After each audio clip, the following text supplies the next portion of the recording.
hand you over to courts and scourge you in their synagogues, and you will even be brought before governors and kings for my sake, as a testimony to them and to who?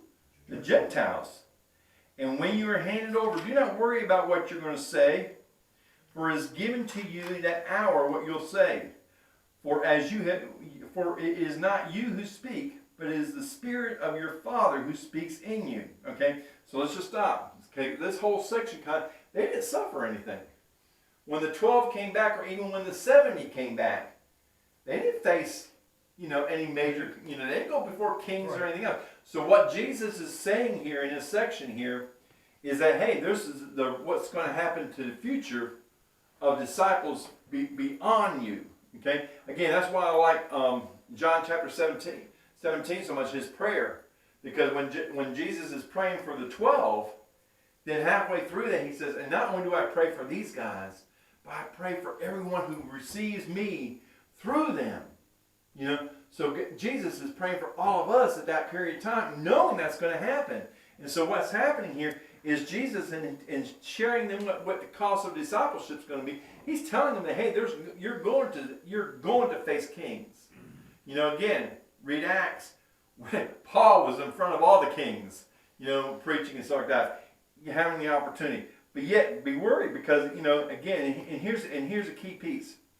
Brother will betray brother to death. Father his child. Children will rise up against their parents and cause them to be put to death. And you will be hated by all because of my name. But it is the one who endures to the end who will be saved. But whenever they persecute you in one city, flee to the next. For truly I say to you, you will not finish going through the cities of Israel until the Son of Man come. And so Paul said, Jesus is telling him, said, look, you need to be wise about what you're doing. You also need to realize that persecution is coming. We don't see persecution in America. People say, oh, look, we're getting persecuted left and right because of COVID. We can't go to church and everything else. That's a bump in the road compared to what persecution is.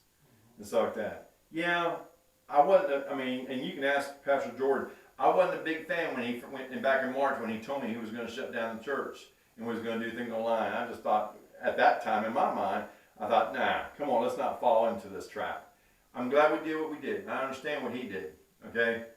But still, there's going to come a time, and I don't know when that time is going to be, but even in America, there's going to come a time when people are really going to accuse Christians. We got, there was a story about how certain groups of people are saying, hey, let's give beta blocker, or not beta blockers, we call it growth hormone blockers to children so they can decide whether or not they want to be male or female. And we sit there and go, oh, how stupid can people be? But see, the thing is like what Paul writes in Romans, people are running so far away from God that they want to looking for anything else to substitute what God can provide. And so, because I don't want to recognize God and how he created me, I want to have my own control of who I am. And it says I'm going to be God. What was the lie that Satan told Adam and Eve? Oh, you eat of the fruit, you'll be like what? God. So what does it mean to be a disciple? Let's go on. Verse 24. A disciple is not above his teacher, nor is a slave above his master. It is enough for a disciple to become like his teacher, or a slave like his master. If they have called the head of the household Beelzebul, which is basically the term that the Jews were using for Satan, how much more will they malign the members of his household? Therefore, do not fear them. Okay, and that's a key word here. Do not fear him. You're going to see this several times. Do not fear them. For there is nothing concealed that will not be revealed, or hidden that has not been known. What I tell you in darkness, speak the light. What you've heard whispered in your ear, proclaim at the housetops.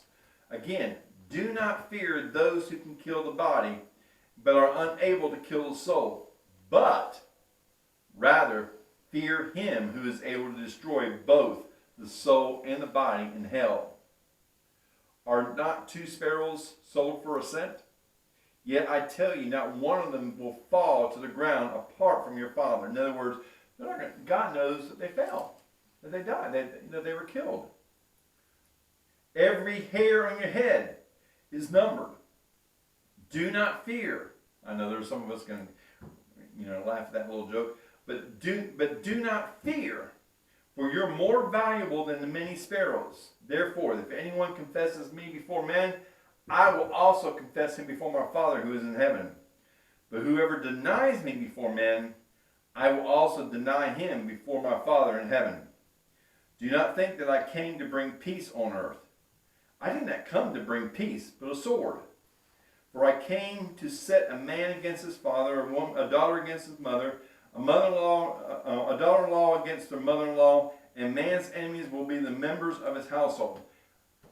Has anybody faced persecution, somewhat persecution from your family members for being a Christian? My wife did. Huh? My wife did. Okay. Yeah, I did. I mean, and I might have shared this before, but I didn't grow up in a Christian family. And so I did something that the pastor, when I went to a Bible college summer camp program, and this pastor, preached, and it was just powerful.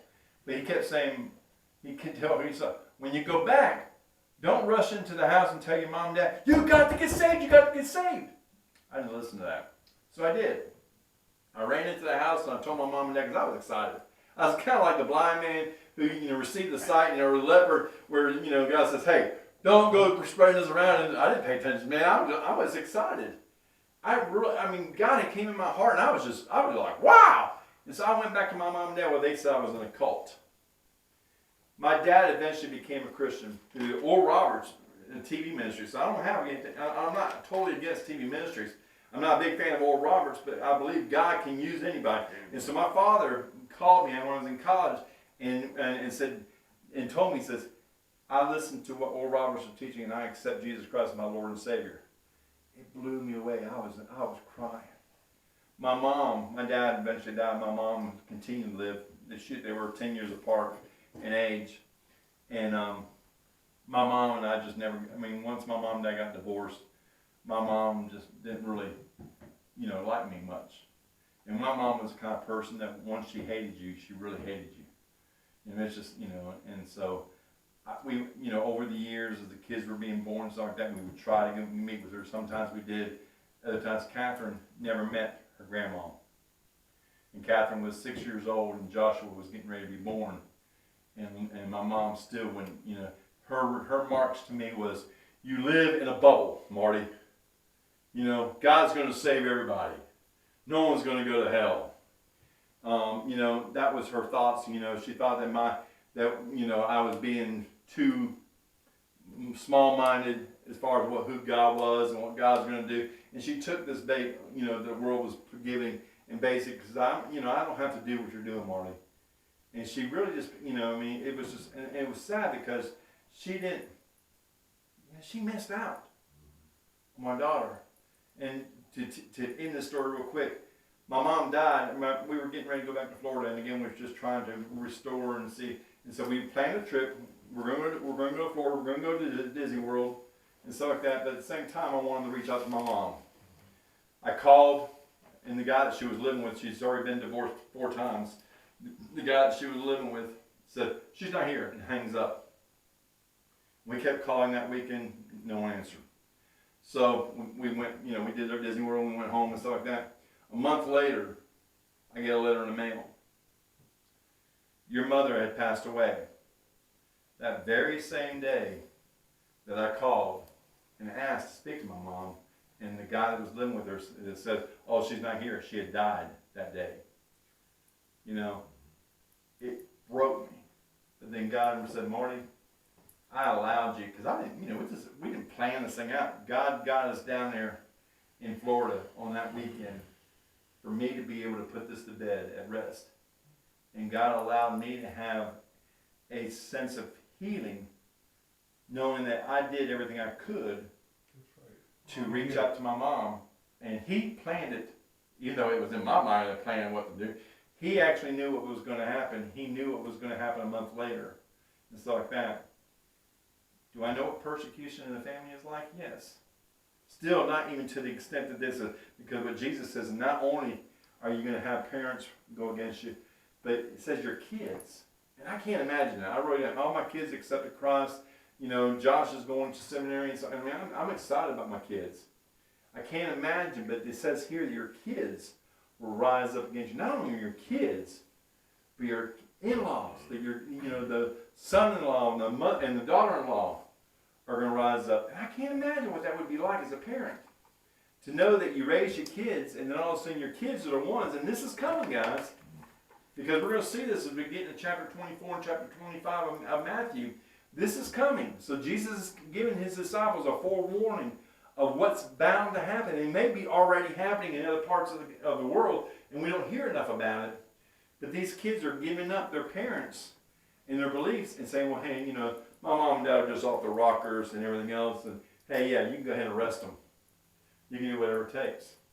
Jesus says, hey, look, I didn't come to bring this peace but a sword, because there will be coming here. Whoever does not take up his cross. Now you got to imagine this. He ain't even talked about the cross yet and what he's going to do. This is the first year of his ministry. So, you know, 3-year ministry. He says, whoever does not take up his cross and follow me is not worthy of me. And he who has found his life will lose it. But he who has lost his life for my sake will find it. Verse 40. He who receives you receives me. And he who receives me receives the one who sent me, which is God. He who receives a prophet in the name of the prophet shall receive the prophet's reward. And he who receives a righteous man's in his name of a righteous man will receive a righteous man's reward. Whoever in the name of a disciple gives to one of these little ones even a cup of cold water to drink, I truly say to you, he will not lose his reward. Okay? So, again, what Jesus is saying, that we're not going to lose our salvation. But there are rewards that we're going to receive. You know? And in the New Testament, it's called crowns. And we talked about this a couple weeks ago. There's different crowns that God's going to give us. Now, what's going to happen to those crowns? Read chapter. I think it's in 4 or 5 of Revelations, and they see the 24 elders that were surrounding the throne. And what are they doing? They're taking their crowns and they're casting them at Jesus' feet. You know, it's kind of like the reward that God's going to give us. The greatest reward God's ever going to allow me is that He died for me. You know, and I'm a child of a king, and I'm going to get to go to heaven. There's no shadow of a doubt that in my mind. I know that. You know, and I love how he says to here. He says, "Do not fear," because again, and this is a constant theme throughout the Bible. God does not want us to live in fear, and you have to ask yourself, hey, what's stopping us from truly being a disciple of Christ? What's stopping us from really asking a waitress, hey, can I pray for you? Or walking up to somebody and just say, and in a conversation, say, hey, can I share what God's been doing in my life? Or say, let me just tell you what's going on in my life and how God's helping me. There's opportunities over and over and over again that we have in our workplace, in our communities and everything else to be His disciples. You know, it's, and a lot of us, I believe, live sometimes in fear, not maybe in this room, but in America, we fear sharing that Jesus is the only way. Because you'll drive down the road and you'll see these little cars and there's all these little symbols and they spell out coexist. You know? Oh, yeah. We need to coexist. You know, if you read there's certain Christians that believe that, yeah, we have the Bible, and yes, the Bible is God's Word, but, God's going to take care of the Islams, and God's going to take care of the Hindus, and, and it's kind of like when my mom said, everybody's going to go to heaven. And if that's a true statement, then Jesus is a flat-out liar. Because Jesus says the only way to heaven is through me, period. And if I teach that, especially in today, when everybody wants to be coexistent, and I say, you know what? I mean, I don't want to. I don't go up and tell people, "Oh, you're a blatant liar." You know, hey, I mean, I got friends out in Don knows. I mean, in the IT world, there's all kinds of people from Hindus and from India and Islam. I mean, and I'm friends with these guys. I want to be friends with these guys. I want to look for opportunities to share, to learn what they really believe. To listen to them, and there's a lot of things I learned about Islamic faith from Muslims that I never knew. But the same sense, to be able just to say, hey, look, let me just show you what I believe. Not to downtrod them, not to bash them over the head and say, if you don't repent now, because that's God's doing. God freely gives to us. So therefore, if we freely receive, let's freely give. And you have to stop and you have to ask yourself, what am I doing? And all the things that God has given to me, what am I doing with those things that God's given to me? And how am I utilizing it? Because I may just be freely receiving a ton of different stuff, but I ain't doing a thing with it. Except for what satisfies my personal needs.